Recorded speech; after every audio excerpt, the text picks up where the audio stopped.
How King Frederik and Queen Mary's 2004 wedding changed Denmark forever. Welcome to B News. In the dazzling world of royalty, some moments transcend mere ceremony to become defining events etched into a nation's heart. The 2004 wedding of Denmark's Crown Prince Frederik and Mary Donaldson wasn't just a royal marriage, it was a story of love that defied borders, captured imaginations, and breathed new life into an ancient monarchy. Today, we take you deep inside the iconic day that changed Denmark forever, exploring every secret, every spectacle, and every stirring emotion behind the royal fairy tale. But before we begin, don't forget to like this video, subscribe to B News, and hit the notification bell so you never miss another story from the world of royalty. And share your thoughts in the comments. Did this royal love story inspire you too? Let's begin. The spring morning of May 14, 2004, dawned bright over Copenhagen, and the Danish capital seemed to shimmer under a spell of joyous anticipation. Streets were festooned with red and white flags, and crowds of thousands lined the cobbled avenues leading to Copenhagen Cathedral. For weeks, Denmark had buzzed with preparations, and now the air practically hummed with excitement. The fairy tale about to unfold was not just about a prince marrying a commoner, it was a profound chapter in Denmark's royal narrative. Every corner of the nation, and millions watching around the world, braced for the moment the couple would emerge as man and wife. Mary Donaldson's journey to that day was nothing short of extraordinary. Born in Hobart, Tasmania, Mary had lived a life as ordinary as any young Australian woman, until a fateful evening during the 2000 Sydney Olympics brought her into contact with Crown Prince Frederik at a casual bar party. Their connection was instant yet discreet, growing over months of quiet visits, long phone calls, and the discreet nurturing of a romance that bridged two hemispheres and two worlds. When Frederik proposed during a private weekend at Amalienborg Palace in 2003, Mary's answer set in motion one of the most anticipated royal weddings in Europe. The wedding preparations themselves were a masterclass in royal tradition meeting modern elegance. Copenhagen Cathedral, or Vorfor Kirke, was chosen as the venue, a sacred space steeped in history yet large enough to hold the 800 distinguished guests from royal families, dignitaries, and close friends. Florists worked tirelessly to adorn the cathedral with white lilies, roses, and native Australian eucalyptus, a touching nod to Mary's homeland. Every detail, from the calligraphy on the invitations to the Danish Guard's crisp uniforms, underscored the meticulous planning that befitted such a historic event. On the morning of the ceremony, all eyes were on Mary's bridal gown, and it did not disappoint. Created by Danish designer Uffe Frank, the ivory satin dress featured a boat neckline, fitted bodice, and a 6-meter train that glided gracefully behind her. But what truly stole hearts was Mary's choice to wear a veil originally belonging to Crown Princess Margaret of Sweden, symbolizing her embrace of Danish royal tradition.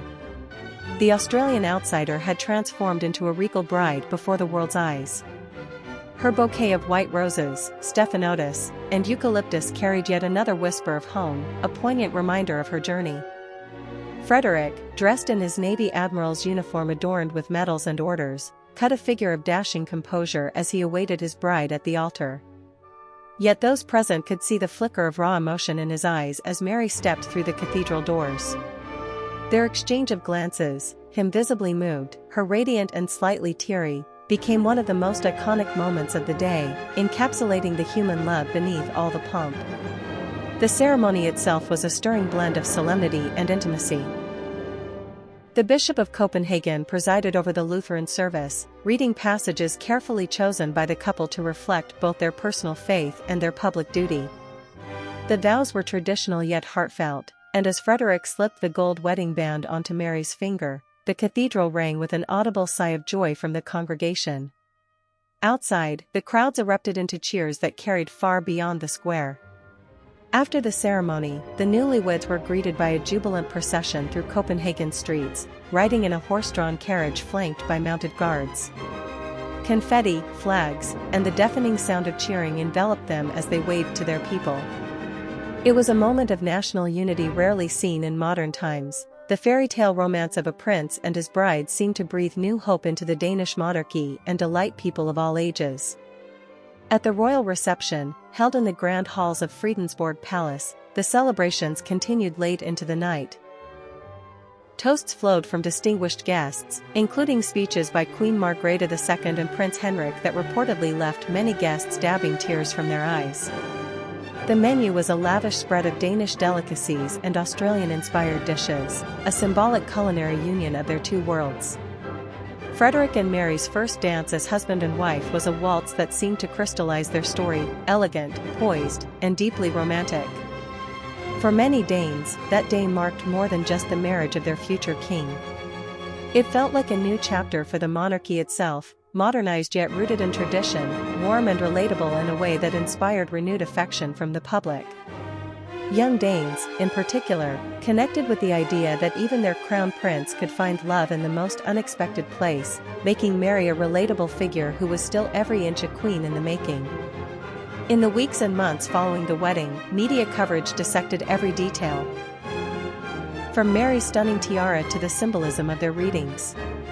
But what lingered most in the national memory was the authenticity of their love. Even hardened royal watchers admitted the ceremony felt refreshingly sincere. Unlike arranged dynastic unions of centuries past, Frederik and Mary's marriage represented a union of equals, a partnership based on affection and shared ideals. Their wedding also resonated beyond Denmark's borders. Across Europe and in Australia, the event was celebrated as a cultural bridge, proof that fairy tales could still happen in the modern age. It brought Denmark's relatively understated royal family into the global spotlight and cemented Mary's role as one of the most admired royal figures of her generation. Looking back now, more than 2 decades later, the images from that day still feel timeless. The sight of Mary walking down the cathedral aisle, Frederik's emotional gaze, the cascading flowers, the carriage ride through cheering crowds, all remain etched in the collective memory as symbols of hope, love, and continuity. Their 2004 wedding was more than just a personal milestone for the couple. It became a moment of national pride, a chance for Danes to come together and celebrate their heritage while embracing a more modern, inclusive vision of their monarchy. It proved that even in an age of skepticism and Republican sentiment, royal love stories could still capture hearts. As we reflect on the enduring impact of Frederik and Mary's wedding, we are reminded that sometimes the simplest of tales, a man meets a woman, they fall in love, they build a life together, can become the most profound when played out on the grandest of stages. Their union continues to inspire people around the world who dare to believe in love that crosses boundaries and conquers expectations. And so, the 2004 royal wedding remains not just a date in the calendar but a touchstone in Denmark's history. A day when fairy tales felt real, if only for a moment, and when two souls promised each other forever before the eyes of a watching world. What about you? Do you believe royal love stories like Frederik and Mary's can still inspire and unite people today? Or do you think the magic of such events has begun to fade in modern times? Share your thoughts in the comments below, we'd love to hear from you.